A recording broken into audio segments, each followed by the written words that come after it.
New Jersey Republican Congressman Jeff Van Drew joins us now. He's a member of the Transportation and Infrastructure Committee. Congressman, welcome and thank you for being here. Before we get started, I want to put up the White House response to Bezos' criticism. White House Press Secretary Karine Jean-Pierre tweeting, quote, "Oil prices have dropped by about $15 over the past month, but prices at the pump have barely come down. That's not basic market dynamics. It's a market that is failing the American consumer." Your response? The president's being intellectually dishonest. We're playing with fractions right here.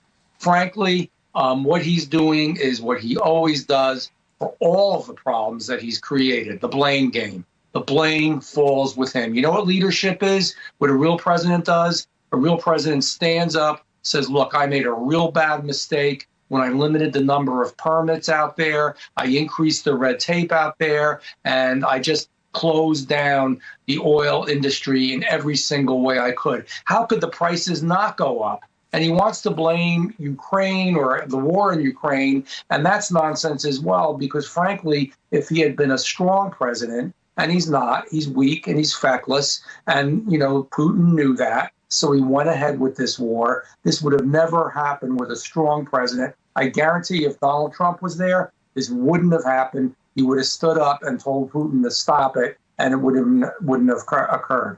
This is all, every bit of it is due to this president and his bad, misplaced policies, and he's blaming others. And, you know, he may be cognitively impaired, but he seems to be smart enough to always blame somebody else for his own screw-ups. Well, in South Dakota, Governor Kristi Noem, Republican of South Dakota, was slamming Biden's energy policies this morning. Take a listen. I think that a lot of energy policies should be addressed. A lot of them with opening up American energy supply again. I wish he wouldn't have canceled the Keystone Pipeline. I wish he wouldn't have stopped drilling on federal lands. I wish he wouldn't hit so many of our energy industry partners with regulations and fines and penalties. He's made us much more dependent on our enemies, on foreign soil.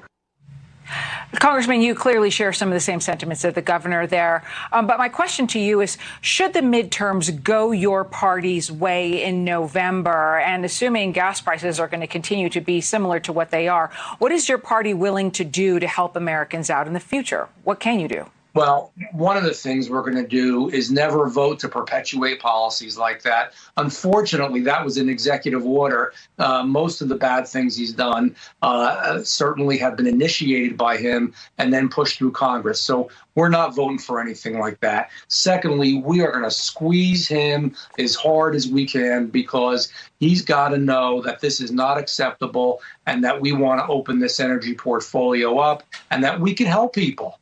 The issue here is we're number one in energy. Actually, we should be number one in everything, and we could be, but we can't because of him. But we do have the potential to be number one in energy. Instead, he crawls on his knees to Venezuela, to the Mideast, to Iran, to individuals and groups that are literally bad and evil to their core, and begs them.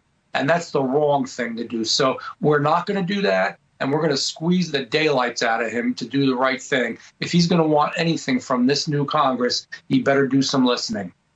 I'd like to move on to the midterms and actually future elections, because with Roe v. Wade being overturned, you know that for Republicans, the abortion issue was a turnout machine for your party ever since 1973. So now what are you going to do? And how concerned are you about those single issue voters who you were able to get out there to the polls for voting when they were voting on abortion, when now Roe v. Wade has been overturned? Well, those folks are going to still be out there. They understand what's going on. They understand that there are folks that are fighting to pack the Supreme Court. And when I say folks, I mean, again, this president, this majority party, they want to destroy our institutions in so many ways. And one of them is a Supreme Court. They're talking about making special exceptions for certain issues. Frankly, I don't think they understand what the Supreme Court is and what constitutionality is. A lot of those people who vote understand that. In fact, most of them do. They're still going to come out. But you know who's going to come out?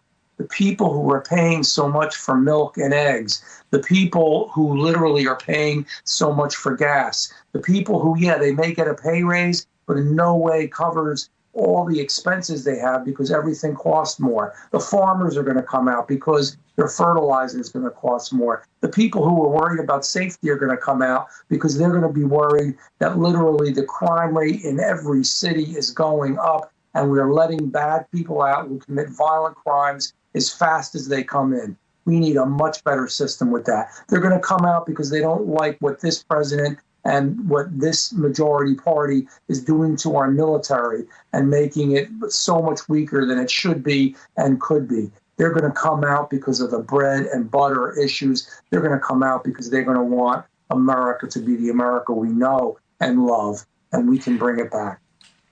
New Jersey Republican Congressman Jeff Van Drew, thank you so much for your time today.